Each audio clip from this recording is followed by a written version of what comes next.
Hello मेरे प्यारे बच्चों, कैसे हो आप सब। नीट विद कनु में आपका स्वागत है। उम्मीद करती हूँ आप अच्छे होंगे, पढ़ रहे होंगे और इस ठंड का मज़ा ले रहे होंगे। आज हम एक नई यूनिट शुरू करने वाले हैं और वो यूनिट कौन सी है?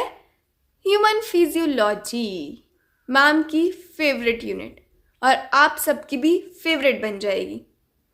आज हम ह्यूमन फिजियोलॉजी शुरू करने वाले हैं। हमने सेल बायोलॉजी कंप्लीट कर ली थी। तीनों चैप्टर्स के प्लेलिस्ट मैंने तैयार कर दी है। प्लेलिस्ट में जाके आप इजीली उन लेक्चर्स को सुन सकते हैं। और जिसने भी अभी तक चैनल को सब्सक्राइब नहीं किया है वो क्या करेंगे? चैनल को सब्सक्राइब। आप लोगों के लिए टेलीग्राम पर नोट्स डाल दिए हैं, क्वेश्चन बैंक डल रहा है और आप उसे साथ के साथ प्रैक्टिस करते रहेंगे। हम ह्यूमन फिजियोलॉजी में आगे बढ़ते रहेंगे और आप पीछे का छोड़ेंगे नहीं, रिवीजन करते रहेंगे। आपको लग रहा होगा ये तो बहुत ज़्यादा है, बट मान के चलो मेहनत तो करनी है।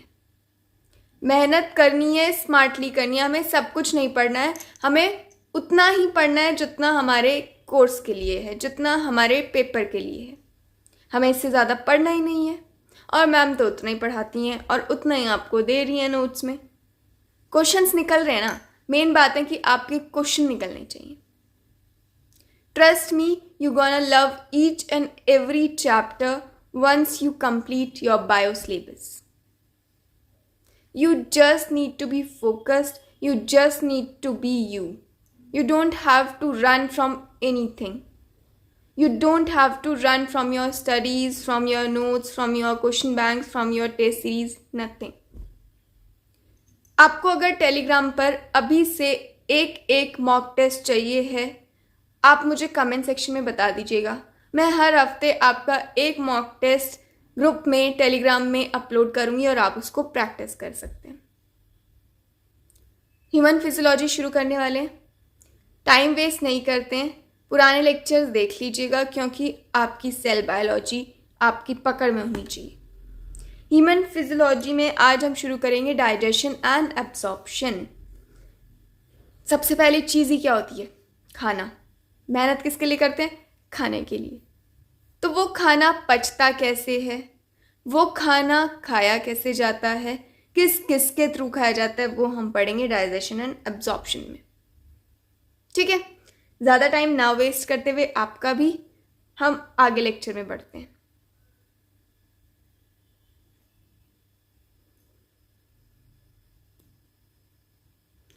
Unit number 5, human physiology. Human मतलब इंसान। ह्यूमन मतलब इंसान और फिजियोलॉजी का मतलब रूपरेखा, मतलब इंसानों की रूपरेखा। इंसान कैसा बना है, क्या उसमें है, क्यों है, वो सब किस में पढ़ा जाता है? आपका ह्यूमन फिजियोलॉजी में। ये वाला पेज आपका कुछ भी नहीं बताता। ये वाले पेज में आपका कुछ भी लर्निंग जैसा नहीं है, इसे आप स्किप कर सकते हैं। सिर्फ इंट्रोडक्टरी पार्ट है कि ह्यूमन फिजियोलॉजी क्यों है, क्या करती है, कैसे करती है, वो सब। और आगे तो हमने वही पढ़ना है। चलो आगे। साइंटिस्ट, इसे तो हम छोड़ नहीं सकते क्योंकि नीट वालों को साइंटिस्ट से बहुत प्यार है। ठीक है, इस यूनिट का साइंटिस्ट कौन सा है? इस यूनिट का साइंटिस्ट है अल्फोंसो कॉटी। अल्फोंसो कॉटी। अल्फोंसो कॉटी में क्या स्पेशल क्वालिटी थी? 10th क्लास में पढ़ा है। आपके कान में एक ऑर्गन होता है, ऑर्गन ऑफ कॉर्टी, इन्हीं की देन है वो, ऑर्गन ऑफ कॉर्टी। किसने दिया है? अल्फोंसो कॉर्टी ने। सिर्फ ये line, he published a paper describing a structure located at the basilar membrane of the cochlea containing hair cells that convert sound vibration into nerve impulse, the organ of Corti. इसके अलावा आपको इसमें कुछ नहीं याद है। ऑर्गन ऑफ कॉर्टी जो कि बेसिलर मेम्ब्रेन पर है कॉक्लिया की, किसने दी है? आपकी अल्फोंसो कॉर्टी ने। किसने दी है? अल्फोंसो कॉटी। आगे चलते हैं। अब आते हैं हम असली चीज़ पर, digestion and absorption. Digestion and absorption, सबसे पहले हम देखेंगे डाइजेशन। डाइजेशन में कौन कौन से ऑर्गन यूज़ होंगे, कौन कौन सी चीज़ें यूज़ होंगी और कैसे खाना आपके हाथ से स्मॉल इंटेस्टाइन एंड बाहर। डाइजेशन के बाद हम देखेंगे कि वो डाइजेस्टेड खाना जो है वो अब्सॉर्ब कैसे हो रहा है, कहाँ पे हो रहा है। शुरू करो। पहली बात तो डाइजेशन। डाइजेशन हमेशा दो तरीके से होता है, mechanical and biochemical. Mechanical and biochemical क्या है ये, आगे देखेंगे, पढ़ते हैं। Food is one of the basic requirement of all living organism. खाना, खाना हर एक मनुष्य का बेसिक नीड है। 1 दिन, 2 दिन, 3 दिन, 4 दिन, कितने दिन बिना खाने के रह सकते हो? इन द एंड क्या होगा? मर जाओगे। So food is one of the basic requirement of living being. The major components, अब जो फूड है ये है फूड, ठीक है। फूड के 2 कंपोनेंट होते हैं, major component and minor component. Major और माइनर, आपकी बॉडी को कोई कंटेंट किस अमाउंट में चाहिए है वो होता है मेजर और माइनर कंटेंट। जो ज़्यादा अमाउंट में चाहिए बॉडी को वो होता है मेजर कंटेंट, जो कम अमाउंट में चाहिए बॉडी को वो होता है माइनर कंटेंट। फूड के मेजर कंटेंट क्या होंगे? कार्बोहाइड्रेट्स, यस,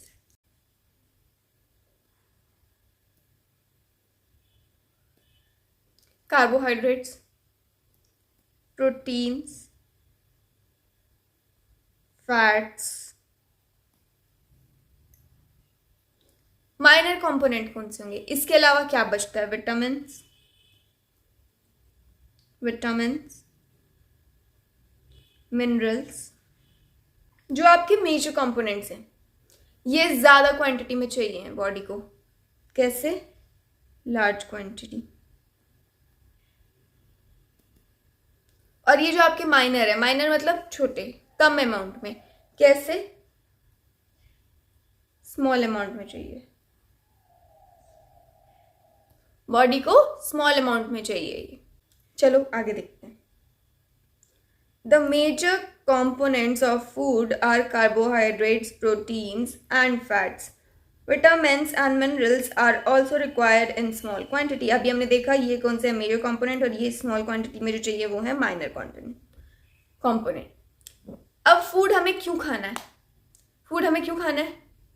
हमें खाना है एनर्जी के लिए, ताकि हमें एनर्जी मिले, हम काम कर सके। अगर कोई भी चोट लगती है, मान लो कि आपका फ्रैक्चर हुआ, ठीक है, फ्रैक्चर हुआ, आप क्या कहते हो? पनीर खाएंगे, अंडे खाएंगे, हड्डी जल्दी जुड़ेगी। क्यों बोलते हो ऐसा? खाना ऐसा क्या कर रहा है? खाना आपके सेल की रिपेयर करता है, खाना आपको एनर्जी देता है, खाना आपकी ग्रोथ कराता है। कहते हैं ना ये तो छोटा रह गया, इसको ये नहीं खिलाया था। खिलाने से क्या हो रहा है? ग्रोथ हो रही है। कैसे? सेल बढ़ रहे हैं, सेल डिवाइड हो रहे हैं, रिपेयर हो रहा है सेल और टिश्यू का, आपको एनर्जी मिल रही है खाने से। क्या क्या फंक्शन हो गए फूड के? Provides energy, helps in growth, helps in repair of cells and tissue, ठीक है। इसके अलावा हमारे पास एक और चीज़ है खाने के अलावा। क्या है वो? पानी। क्या है? पानी। पानी क्यों चाहिए हमें? हमारी बॉडी को हाइड्रेट रखने के लिए। जितने भी मेटाबॉलिक प्रोसेस होते हैं सब में क्या यूज होता है? पानी। पानी की नीड हर एक प्रोसेस में है, तो वाटर और फूड दोनों ही इंपॉर्टेंट माने जाते हैं। देखो, food provide energy and organic material for growth and repair of tissue. The water we take plays an important role in metabolic process and also prevent dehydration of the body. Biomacromolecules in food cannot be utilized by body in their original form. Biomacromolecules, कुछ याद आया? और कुछ याद नहीं आया तो क्या करना है, डिस्क्रिप्शन में से लिंक पर जाना है और लेक्चर्स देख के आने हैं. बायोमैक्रोमोलिक्यूल्स मतलब पॉलीमर्स,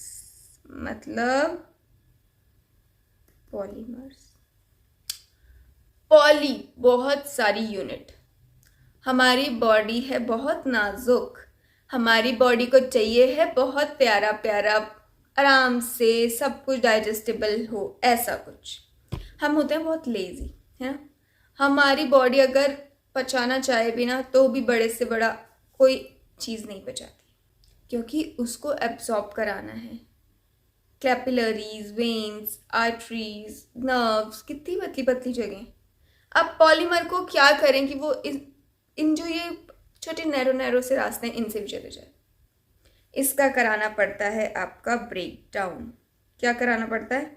ब्रेक डाउन. ठीक है. ब्रेक डाउन करके क्या होगा, ये जो पॉलीमर है कॉम्प्लेक्स सब्सटेंस, ये किस में टूट जाएगा? सिंपलर सब्सटेंस में. किसमें? सिंपलर सब्सटेंस में. तो ये क्या चीज हुई? ये ब्रेक डाउन कौन करवाता है? ये ब्रेक डाउन कराता है आपका डाइजेस्टिव सिस्टम. कॉम्प्लेक्स से सिंपलर बनाने का काम कौन कर रहा है? आपका डाइजेस्टिव सिस्टम. ठीक है, देखो, they have to be broken down. They have to be मतलब जो पॉलीमर्स है, जो फूड के बड़े बड़े मोटे मोटे पार्टिकल्स हैं, they have to be broken down and converted into simpler substance in the digestive system. This process of conversion of complex food substance to simpler absorbable form is called digestion. Digestion क्या है? ये complex से simpler banana. But simpler भी कैसा? जो absorb हो सके. कैसा? Absorbable form. Complex to simpler but absorbable form is called as digestion and is carried out by digestive system. Digestive system carry out करता है आपका डाइजेशन. कैसे? हमने दो तरीके से पढ़ा था, mechanical and biochemical processes. Chemicals भी डाल रहे, पता है ना, एंजाइम, ग्लैंड्स के सिक्रीशन सब आ रहे हैं, बायोकेमिकल. और आपका के नाल में मूवमेंट ऐसे खाना जा रहा है, पेरिस्टाल्टिक मूवमेंट होता है. तो ये क्या हो गया? Mechanical and biochemical methods. Digestion is conversion of complex substance into simpler absorbable form by our digestive system through biochemical and mechanical process. ठीक है, हम देखते हैं डाइजेस्टिव सिस्टम. क्या देखेंगे हम? Digestive system. डाइजेस्टिव सिस्टम में क्या हो रहा है आपका?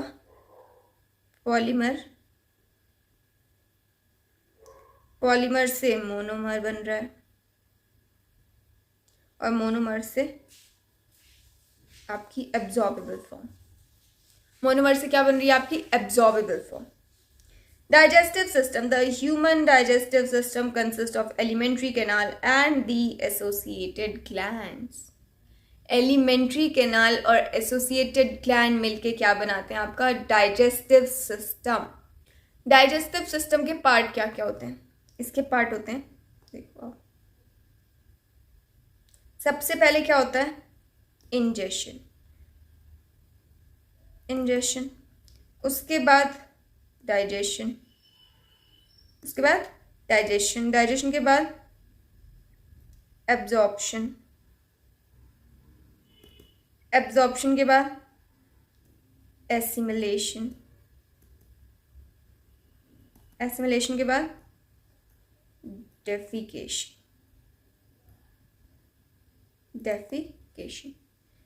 ये 5 प्रोसेस पूरा करते हैं आपका फूड का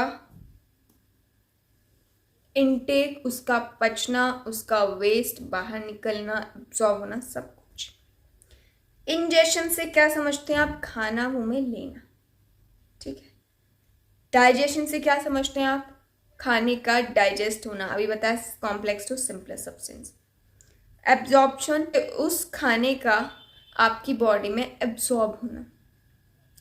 एसिमिलेशन, आपका उस एब्जॉर्ब खाने का जगह जगह पहुंच के उसके बाद आपका वेस्ट प्रोड्यूस होना, जो बचा हुआ खाना है, जो बचा हुआ फॉर्म है, उसमें से आपका जो मेन पार्ट है, जो यूज होने वाला पार्ट है, वो रख लेना और बाकी बाहर कर देना। Defecation is removal of waste through solid particles. ये सारे प्रोसेस हैं। हम क्या देखने वाले हैं इसमें? डाइजेशन। जो आपका डाइजेस्टिव सिस्टम है, आपका किसका पढ़ रहे हैं हम? Human digestive system. Human digestive system कैसा प्लान है आपका? Tube with in tube plan. कैसा प्लान है? Tube with in tube plan. ये आप एनिमल किंगडम में पढ़ेंगे। ये आप बाहर का हॉलो स्ट्रक्चर, ये ट्यूब है, ठीक है, ये ट्यूब है, इसके अंदर ये एक और ट्यूब है। ये कैसी? और एलिमेंट्री कैनाल वाली ट्यूब, ऐसे समझो। ये आप, ये एक और ट्यूब, तो tube with in tube plan. शुरू करते हैं हम एलिमेंट्री कैनाल से। एलिमेंट्री कैनाल से शुरू करते हैं।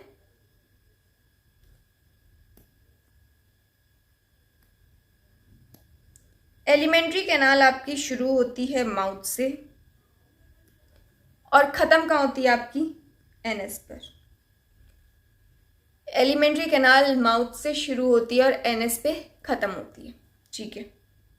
माउथ को ही हम क्या कहते हैं? बकल कैविटी और ओरल कैविटी। बकल कैविटी और ओरल कैविटी। एक पेज लेते हैं।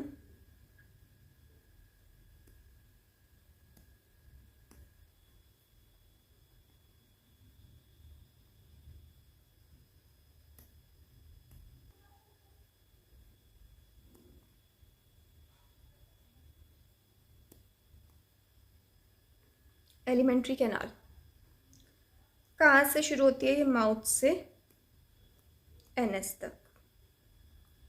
माउथ से एनएस तक। माउथ, ये आपकी बॉडी है, ये आपका इंटीरियर पार्ट होता है, ये आपका पोस्टीरियर पार्ट होता है। तो माउथ क्या होगा आपका? Interior part. एनएस क्या होगा आपका? Posterior part. Mouth interior and, NS posterior and. Mouth interior and, NS आपका पोस्टीरियर एंड होता है, ठीक है। माउथ की बात करते हैं। माउथ में है आपकी बक्कल वेस्टिब्यूल। कहां पे प्रेजेंट है बक्कल वेस्टिब्यूल? आपका टीथ और ये जो गम्स है, जबड़ा। टीथ और अंदर के जो गम्स हैं, इनके बीच का स्पेस क्या होता है? Buccal vestibule. बक्कल माउथ, अंदर वेस्टिब्यूल इसका खोखला हिस्सा। टीथ और गम्स के बीच का हिस्सा होता है बक्कल वेस्टिब्यूल।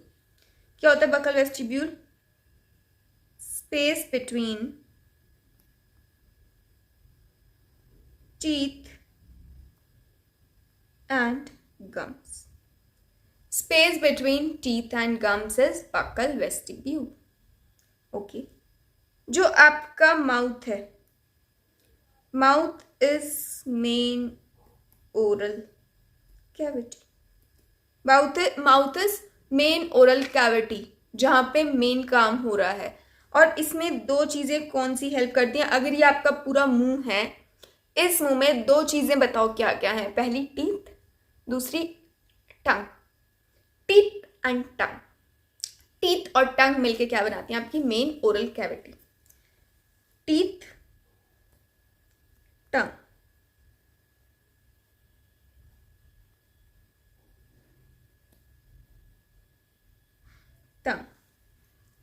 एंड टंग मिलके बनाती है main oral cavity, mouth. Okay, mouth कोई बकल कैविटी या फिर ओरल कैविटी कहा जाता है, ये तो पता होगा। हम शुरू करते हैं आपका टीथ। हम क्या शुरू करेंगे? आपका टीथ। दांत कहाँ है? दांत एक सॉकेट में है। सॉकेट किसका? जॉ का। सॉकेट ये समझो, ये होता है सॉकेट। ये आपका दांत। दांत किस में एम्बेडेड है? आपका सॉकेट में। सॉकेट किसका है? आपका जॉ का। जॉ के सॉकेट में दांत एम्बेडेड है। इस कंडीशन को हम बोलते हैं थीकोडोंट। ह्यूमन की कंडीशन कैसी होती है दांत की? थीकोडोंट कंडीशन होती है। आपका टीथ कहाँ मिलता है आपको? Embedded in a socket of jaw bone. Embedded in a socket of jaw bone. इस कंडीशन को हम क्या बोलते हैं? थीकोडोंट। थीकोडोंट। आपको किसी और की कंडीशन याद नहीं रखनी, आपको ह्यूमन की कंडीशन याद रखनी, क्योंकि हम क्या पढ़ रहे हैं? Human physiology. Thecodont is a condition when teeth are embedded in a socket of jaw bone. ठीक है। और किसमें देखने को मिलती है ये? क्रोकोडाइल्स और डायनासोर्स। आपके जो टीथ होता है, टीथ का ओरिजिन कैसा होता है? टीथ का ओरिजिन होता है आपका एक्टोमीजोडर्मल। टीथ कैसे होते हैं ओरिजिन में आपके? एक्टोमीजोडर्मल। दूसरी चीज, आपके दांत एक बार नहीं आते, आपके दांत आते 2 बार। 2 मतलब डायफाइडोंट। दूसरा, ह्यूमन का टीथ कैसा है? डायफाइडोंट कंडीशन मतलब आपके टीथ, आपके जो सेट ऑफ टीथ है वो लाइफ टाइम में 2 बार आएंगे। उस कंडीशन को हम बोलते हैं डायफाइडोंट। आपके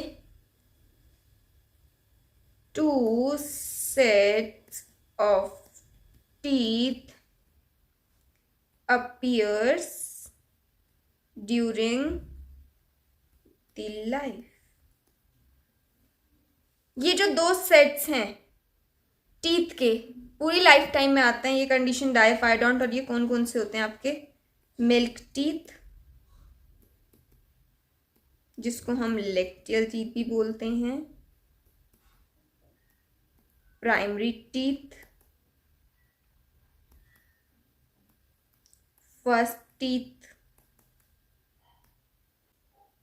और डेसिडियस टीथ।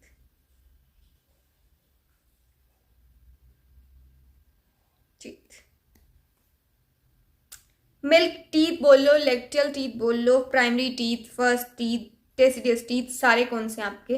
फर्स्ट सेट, जो फर्स्ट सेट ऑफ लाइफ में आते हैं, टूट जाते हैं। इसके बाद आपके आते हैं परमानेंट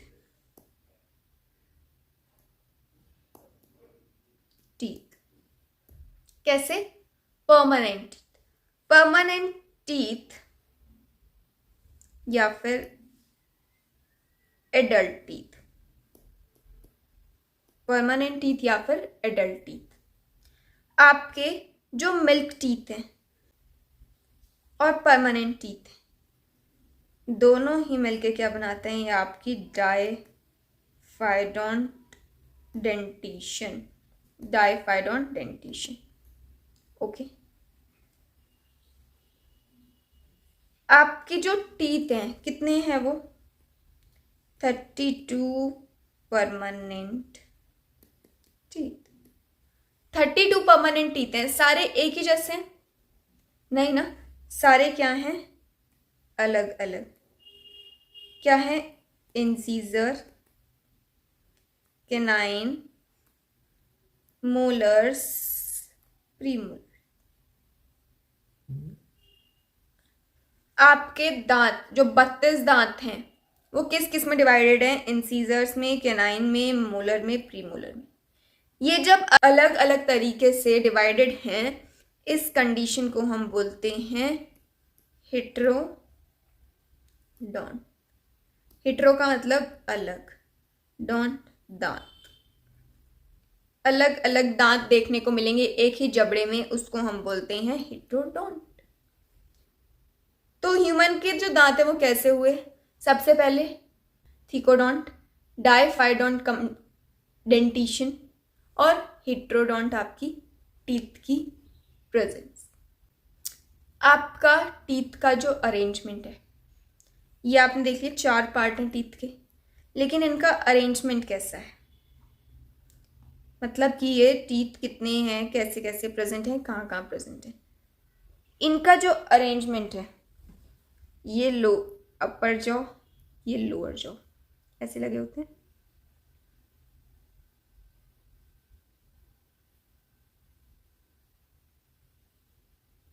है ना? ये आपका है अपर जॉ और ये आपका है lower jaw. Upper jaw and lower jaw दोनों में 16 दांत यहाँ पे, 16 दांत यहाँ पर, 8 इस तरफ, 8 इस तरफ, 8 इस तरफ, 8 इस तरफ। Incisor canine molar premolar, incisor canine molar premolar. ये जो दांत है इसे निकाला हमने। ये जो दांत है इसकी बाहर की कवरिंग क्या होती है? इसकी बाहर की कवरिंग होती है आपकी enamel. Enamel is the hardest substance. Enamel क्या है आपका? Hardest substance. इनेमल आपका हार्डेस्ट सब्सटेंस कैसा होता है ओरिजिन में? ये आपका एक्टोडर्मल होता है। इसी की वजह से आपका माउथ क्या होता है? एक्टोमीजोडर्मल इन ओरिजिन। इनेमल कैसा होता है? हार्डेस्ट सब्सटेंस है, एक्टोडर्मल इन ओरिजिन है, और आपका सिक्रीटेड बाय कोई सेल्स होंगी जो इनेमल बना रही होंगी। वो कौन सी हैं आपकी? Ameloblast cell. कौन सी सेल इनेमल बनाती है? आपकी अमीलोब्लास्ट सेल। और इसमें क्या क्या प्रेजेंट होता है आपका? क्या क्या प्रेजेंट होगा आपका? कैल्शियम कार्बोनेट, CaCO3 और Ca2PO4 3। CaCO3 Ca2PO4 whole thrice आपका इनेमल का कॉम्पोजिशन बनाता है। और इनेमल का काम क्या है? मेस्टिकेशन। मेस्टिकेशन मतलब चबाना। मेस्टिकेशन में कौन हेल्प करता है? आपका इनेमल। जो आपके ये दांत हैं, मोलर, प्रीमोलर, इंसीजर, कैनाइन, इनका फॉर्मूला क्या होता है? ये कैसे प्रेजेंट होते हैं? Incisor, canine, premolar, molar. Incisor, canine, premolar, molar. और न्यूमेरिकल्स नंबर्स में 2 1 2 3, 2 1 2 3। Incisor, canine, premolar, molar. Incisor, canine, premolar, molar. समझ आया? ये इस अरेंजमेंट को आपके जो दांत के अरेंजमेंट हैं इसको बोलते हैं हम डेंटल फॉर्मूला। क्या बोलते हैं हम? Dental formula. दांत आपके जो जबड़ा है इसमें कैसे अटैच हैं, किन नंबर से अटैच हैं? 2 1 2 3, 2 1 2 3। Incisor, canine, premolar, molar. ये क्या कहलाता है? आपका डेंटल फॉर्मूला। डेंटल फॉर्मूला देख लिया, बट आपको क्या लगता है डेंटल फॉर्मूला सबके लिए सेम होता होगा? नहीं, हम सीखते हैं थोड़े से और डेंटल फॉर्मूलाज। डेंटल फॉर्मूलाज मतलब कि क्या क्या चेंजेस आते हैं जब आप बच्चे से बड़े बनते हैं। सबसे पहले हम डेंटल फॉर्मूला किसका देखेंगे? चाइल्ड का, एक छोटे बच्चे का। इसका डेंटल फॉर्मूला क्या होता है? 2 1 0 2, 2 1 0 2। इन जो छोटे बच्चे होते हैं, छोटे बच्चों के पास क्या नहीं होता? 2 प्रीमोलर और 1 मोलर। 2 प्रीमोलर और 1 मोलर आपके चाइल्ड में एब्सेंट होते हैं। इसका टोटल नंबर कितना बनता है? 5 इंटू 2, 5 इंटू 2, 20। चाइल्ड के पास कितने दांत होते हैं आपके? 20। ठीक है, उसके बाद हम थोड़ा उसमें आते हैं, किसमें? प्यूबर्टी में। Dental formula of 18 years. 18 साल के इंसान का डेंटल फॉर्मूला क्या रहेगा? 21222122। इसके पास क्या नहीं होता? 1 मोलर, जिसे हम क्या कहते हैं? Wisdom tooth. विजडम टूथ, अक्कलदाढ़। आपकी मोलर, लास्ट मोलर जो होता है उसे कहते हैं हम अक्कलदाढ़। और इसका इस चीज से कोई रिलेशन नहीं है कि आपको जब अकल आएगी तभी आपकी अक्लदाढ़ आएगी। लास्ट मोलर कौन सा होता है आपका? Wisdom tooth. ये 18 ईयर्स में एब्सेंट होता है। क्या हो जाएगा ये? 2 2 4 5 6 7 into 2 upon 7 into 2, 14 14। Total number of teeth कितने हो गए आपके? 28। एक 18 साल के इंसान में कितने दांत होते हैं? 28। ठीक है, अब थोड़ा हम बड़ी अवस्था में आते हैं। Dental formula of an adult. Dental formula of an adult अभी हमने देखा 2 1 2 3 2 1 2 3। 8 इंटू 2, 8 इंटू 2 कितना हो गया? 16 अपॉन 16 इक्वल्स टू 32। कितना नंबर है एक एडल्ट के दांतों का? 32। 32 दांत होते हैं। आपसे क्वेश्चन अगर उसने ऐसे बोल दिया, calculate the formula for monophyodont teeth. Mono मतलब सिंगल, जो कि सिर्फ सिंगल बार आते हैं। तो dental formula of monophyodont teeth क्या है? डेंटल फॉर्मूला नहीं, number of monophyodont teeth in humans. ऐसे टीथ जो लाइफ में सिर्फ एक बार आएंगे। कौन से होंगे वो? जो चाइल्ड में प्रेजेंट नहीं होंगे, क्योंकि जो इसमें प्रेजेंट है, इसमें प्रेजेंट है, वो तो मतलब 2 बार आएंगे। जो इसमें प्रेजेंट नहीं है, कौन से हैं वो? 2 प्रीमोलर और 1 मोलर। तो इसका आपका कितने नंबर ऑफ मोनोफायडोन टीथ होंगे? 0 0 0 0, यहाँ पे 2 2 1 1, 3 इंटू 2 अपॉन 3 इंटू 2, 3 2 ज़ा 6 6, कितने हो गए? 12 नंबर ऑफ टीथ्स वो हैं जो कि लाइफ में सिर्फ एक बार आएंगे। ये क्या हो गया आपका? मोनोफायडोन टीथ। पढ़ते हैं, हमने टीथ के बारे में पढ़ा। The alimentary canal begins with an anterior opening the mouth and it's open out posteriorly through the anus. The mouth leads to the buccal cavity or oral cavity. The oral cavity has number of teeth and a muscular tongue. Each tooth is embedded in a socket of jawbone. This type of attachment is called thecodont. Majority of mammals, including human beings, form 2 sets of teeth during their life set. A set of temporary milk or deciduous milk teeth replaced by a set of permanent or adult teeth. This type of dentition is called diaphyodont. An adult has 32 permanent teeth, which are 4 different types. Heterodont dentition, namely incisor, canine, premolar and molar. Arrangement of teeth in each half of the upper and lower jaw in the order incisor, canine, premolar, molar is represented by dental formula in which 2 1 2 2 1 2 3. The hard chewing surface of the teeth made up of enamel helps in the mastication of food. यहाँ तक था आपका teeth के बारे में। ये समझाने में आपको इतना टाइम लगा। एनसीईआरटी आपका इतना सा वर्ड दे देगी और सोचती है ये सारा कुछ अपने आप कर ले।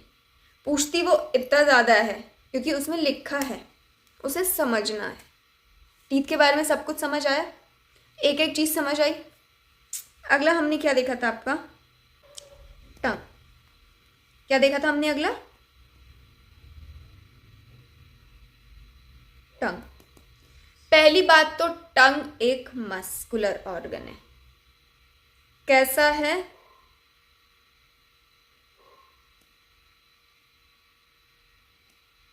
टंग एक मस्कुलर ऑर्गन है, ठीक है। और हिल पा रही है ना आगे, ऐसे ऐसे मूव कर पा रही है ना, तो ये क्या हो गया? फ्रीली मूवेबल है, फ्रीली मूवेबल है। ये जो टंग है, ये नीचे आपका जो ये ओरल कैविटी है इससे अटैच होती है।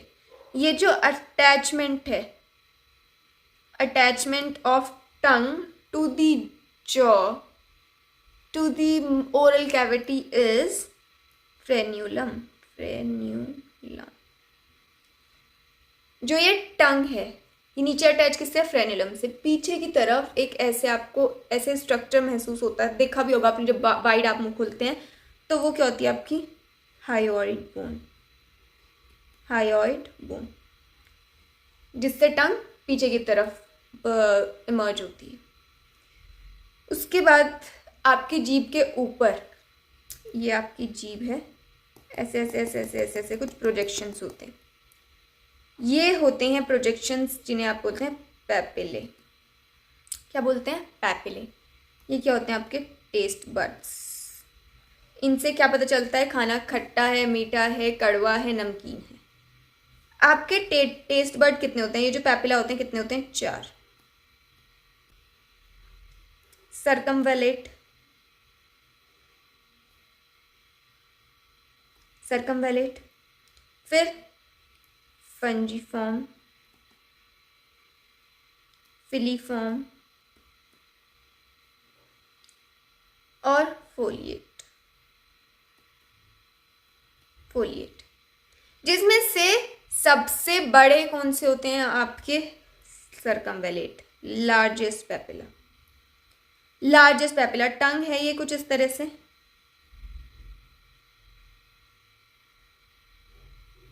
यहां लगे होंगे सर्कमवेलेट पैपिला।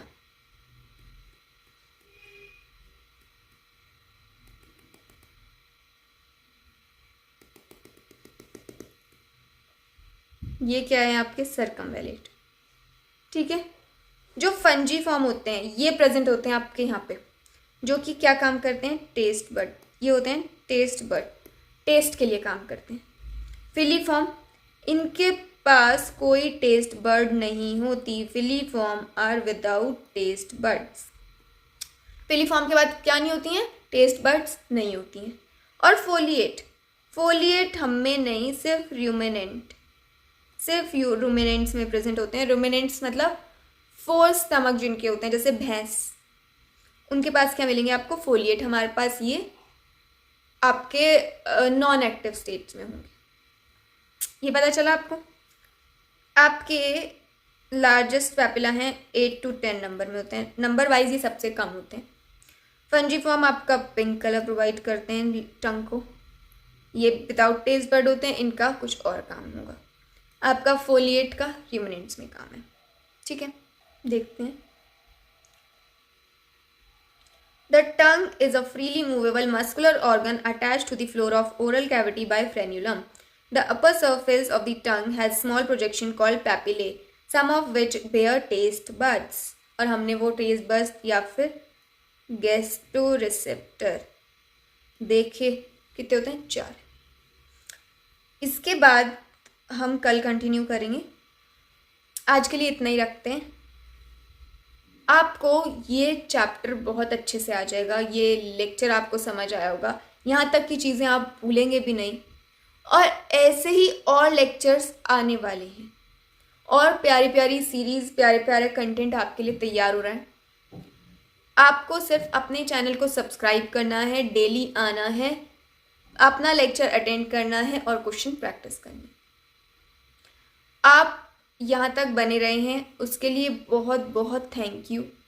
प्लीज़ चैनल को सब्सक्राइब करना, लाइक करना, कमेंट करना कि आपको क्या समझ आया, क्या समझ नहीं आया। आपके कमेंट्स बहुत मोटिवेट करेंगे। ये शेयर करना जिसको भी ज़रूरत है, जिसको भी आपको लगता है कि ये लेक्चर्स मिलने चाहिए। फ्री ऑफ कॉस्ट है, आपका कुछ नहीं जा रहा है, बट आपका एक शेयर बहुत मैटर करेगा। आप मुझे कमेंट में बताइएगा कि आपको मॉक टेस्ट चाहिए हैं, तो मैं टेलीग्राम पर अपलोड करूँगी हर हफ्ते एक उस हिसाब से हम आगे चलेंगे। चैनल पर बने रहिएगा। वीडियो पसंद आई होगी लाइक शेयर कमेंट कीजिएगा और चैनल को सब्सक्राइब कीजिएगा। लिंक आपका डिस्क्रिप्शन में दे दिया है तीनों प्लेलिस्ट का, जाके देखिएगा पुराने लेक्चर्स और अच्छे से रिवीजन कीजिए। Thank you so much. आज के लिए इतना ही। मिलते हैं कल एक नए लेक्चर के साथ।